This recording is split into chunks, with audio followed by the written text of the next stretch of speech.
हमारी संस्कृति, हमारे संस्कार सदा रहें हमारे साथ। सब्सक्राइब करें तिलक। अश्वत्थामा के नेतृत्व में कृपाचार्य और कृतवर्मा ने अचानक आक्रमण करके हमारे सैनिकों को मार डाला और शिविर में आग लगा दी। और क्या? और अश्वत्थामा ने सेनापति धृष्टद्युम्न और महारथी शिखंडी का वध कर दिया। गुरुपुत्र अश्वत्थामा ऐसा धर्म नहीं कर सकता। अवश्य कर सकता है बड़े भैया, वो प्रतिशोध के आवेश में पागल हो गया है। इस समय वह धर्मी कहाँ है? महाराज, ये विनाश करने के बाद कृपाचार्य हस्तिनापुर और कृतवर्मा द्वारिका जाने की बात कर रहे थे। और वो कायर अश्वत्थामा? वो महर्षि वेदव्यास के आश्रम जाने को कह रहा था।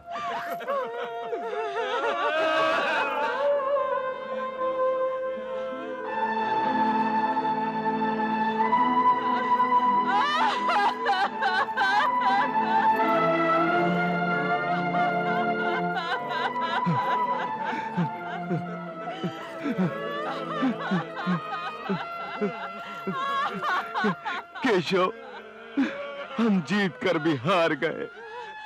हमारा सब कुछ लूट गया। द्यूत सभा में शकुनी मामा ने हमें धोखा दिया था और आज अश्वत्थामा ने हमें धोखा दिया।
ये हमारा ही शिविर है या? किसने हमारे शिविर को ध्वस्त किया है सेनानायक? किसने? सेना नायक, किस उद्दंड ने हमारे शिविर की यह दशा की है? बोलो सेना नायक, बोलो। किस अधर्मी ने रात के अंधेरे में घात लगाकर हमारे शिविरों पर आक्रमण करने का अधर्म किया है? यह कुकर्म अवश्य ही हस्तिनापुर के अंधे सम्राट धृतराष्ट्र ने करवाया होगा। अपने पुत्र की मृत्यु का बदला लेने के लिए सेना भेजकर हमारा विनाश करवाया होगा। नहीं भीमसेन जी, ये सब अश्वत्थामा की करतूत है। अश्वत्थामा की करतूत? हाँ महाराज, अश्वत्थामा के नेतृत्व में कृपाचार्य और कृतवर्मा ने अचानक आक्रमण करके हमारे सैनिकों को मार डाला और शिविर में आग लगा दी। और क्या? और अश्वत्थामा ने सेनापति धृष्टद्युम्न और महारथी शिखंडी का वध कर दिया। नहीं, गुरुपुत्र अश्वत्थामा ऐसा धर्म नहीं कर सकता। अवश्य कर सकता है बड़े भैया, वो प्रतिशोध के आवेश में पागल हो गया है। वो सब कुछ कर सकता है। इस समय वह धर्मी कहाँ है? उसका पता लगाओ, हम उसे मृत्यु दंड देंगे। महाराज, ये विनाश करने के बाद कृपाचार्य हस्तिनापुर और कृतवर्मा द्वारिका जाने की बात कर रहे थे। और वो कायर अश्वत्थामा? वो महर्षि वेदव्यास के आश्रम जाने को कह रहा था।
पुत्र,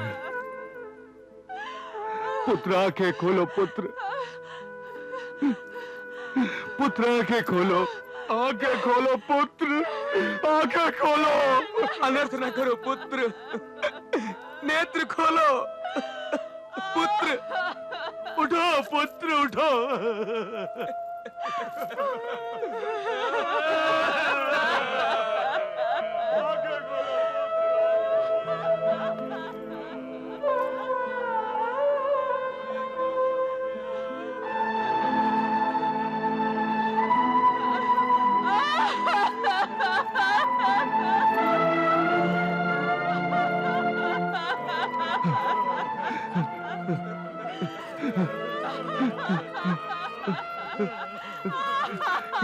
केशव, हम जीत कर भी हार गए, हमारा सब कुछ लूट गया।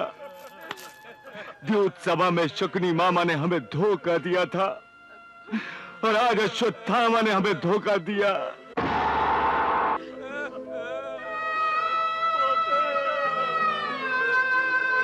हमारी सारी जीवन संपत्ति को लूट कर चला गया वो कार अश्वत्थामा। अश्वत्थामा ने की है मेरे पुत्रों की हत्या। हाँ द्रौपदी, उस कारणे ने सोते में ही मार दिया। देखो, देखो कंबल तक नहीं हटे इनके शरीर से। मेरे पांचों वीरों को कीड़े मकोड़ों की भांति मसल कर चला गया वो। युद्ध भूमि में मृत्यु भी जिनसे दूर भागती थी, उन्हें अनजाने में मार डाला उस कार ने। हाँ याज्ञसेनी, हाँ। और फिर भी वो कार जीवित है। ये जानते हुए भी कि ये अधर्म अश्वत्थामा ने किया है, उसने हमारे पुत्रों की निर्मम हत्या की है, फिर भी हम पांचों के पांचों पाषाण की मूर्त बने खड़े हैं।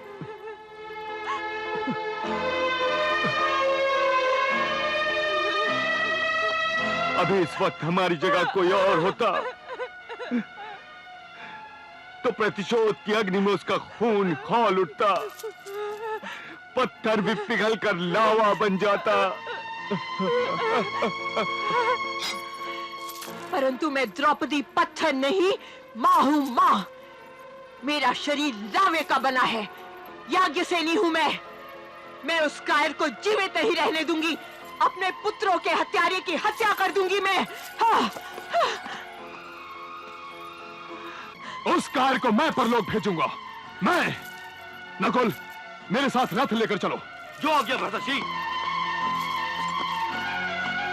रुक जाइए भीम भैया, भीम भैया।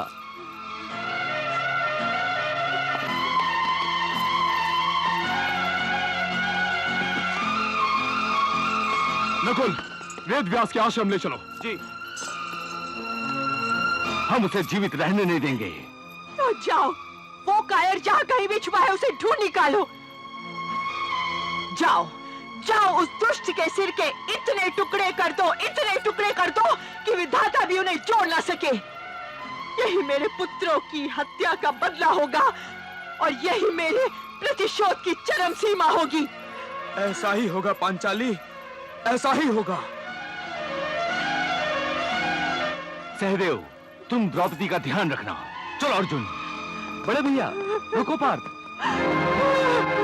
द्रौपदी, तुमने पांडवों के मन में फिर से प्रतिशोध की आग भड़काकर अच्छा नहीं किया। ये तुम क्या कह रहे हो केशव? क्या इस अनर्थ के बाद भी मेरा चुप रहना उचित था? परंतु अब इससे भी बड़ा अनर्थ हो सकता है। अभी इस समय इस शिविर में 5 लाशें बिखरी पड़ी हुई हैं, परंतु यदि अश्वत्थामा और पांडव टकराए तो इस सारे संसार में लाशें ही लाशें बिखरी पड़ी होंगी। परंतु केशव, द्रौपदी, अपने आप को वश में करो। सहदेव, द्रौपदी को बड़े भैया के शिविर में लेकर जाओ। जाओ लेकर। मुझे पांडवों को रोकने के लिए तुरंत जाना होगा। चलो सारथी, भगवान वेद व्यास के आश्रम में ले चलो। जो आ गया। रुक जाओ सारथी। वासुदेव, बड़े भैया, आप सब भी भीम भैया की भांति बुद्धि की बजाय क्रोध से काम लेने चले। जिनके पुत्रों का संहार अधर्म से हुआ हो, उनकी बुद्धि ठिकाने कैसे रह सकती है द्वारिकाधीश? यदि आप सब अनजाने पक्षियों की भांति शिकारी के जाल में फंसना चाहते हैं तो जाइए। यदि आप सब अपने पुत्रों के हत्यारे को एक और विजय का अवसर देना चाहते हैं तो जाइए। ये तुम क्या कह रहे हो वासुदेव? मैं आप सबको समझाने की कोशिश कर रहा हूं कि आप जिससे टकराने जा रहे हैं वो अश्वत्थामा इस समय क्रोध की अग्नि में अंधा हो रहा है। उसकी बुद्धि भ्रष्ट हो चुकी है। परंतु जिस मनुष्य की बुद्धि भ्रष्ट हो जाती है और जो सोते हुए योद्धाओं को केवल अपने प्रतिशोध के कारण मार डालता है, उसे स्वयं जीने का कोई अधिकार नहीं। इसीलिए हम उसे दंड देने जा रहे हैं। परंतु दंड देने वाले को अधिक शक्तिशाली होना चाहिए, अन्यथा वो भी अपराधी की उन्मत्त शक्ति का शिकार हो जाता है। शायद आप सब नहीं जानते, अश्वत्थामा के पास ब्रह्मशिर अस्त्र है। ब्रह्मशिर अस्त्र? ब्रह्मशिर अस्त्र? हाँ। परंतु अश्वत्थामा को यह महाअस्त्र कैसे प्राप्त हुआ? यह महाअस्त्र तो गुरु द्रोणाचार्य ने केवल मुझे प्रदान किया था। नहीं, जब यह महाअस्त्र गुरु द्रोण ने अर्जुन को प्रसन्न होकर प्रदान किया था, तभी अश्वत्थामा ने अपने पिता से हट करके इस महाअस्त्र को प्राप्त करने की हट की थी। अपने पुत्र की हट से विवश होकर गुरु द्रोण ने अश्वत्थामा को यह ब्रह्मशिर अस्त्र प्रदान किया था।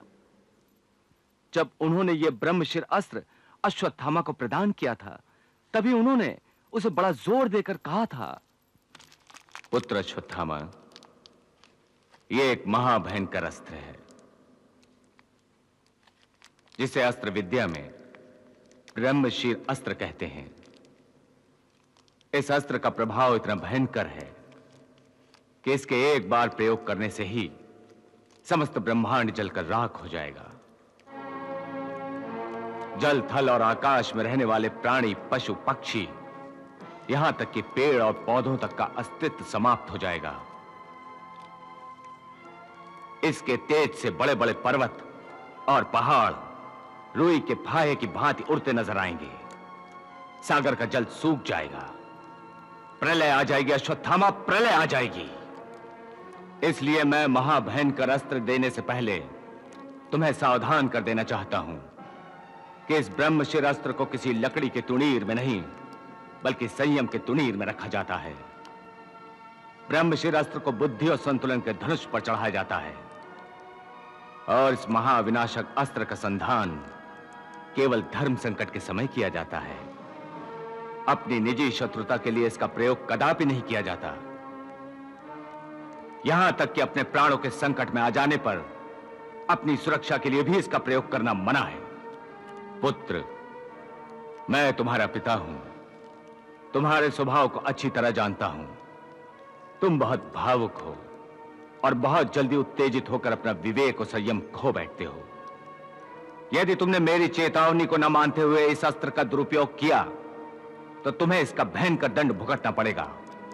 आप निश्चिंत रहें पिताश्री, मैं आपको वचन देता हूं कि मैं आपके निर्देशों का पालन अवश्य करूंगा।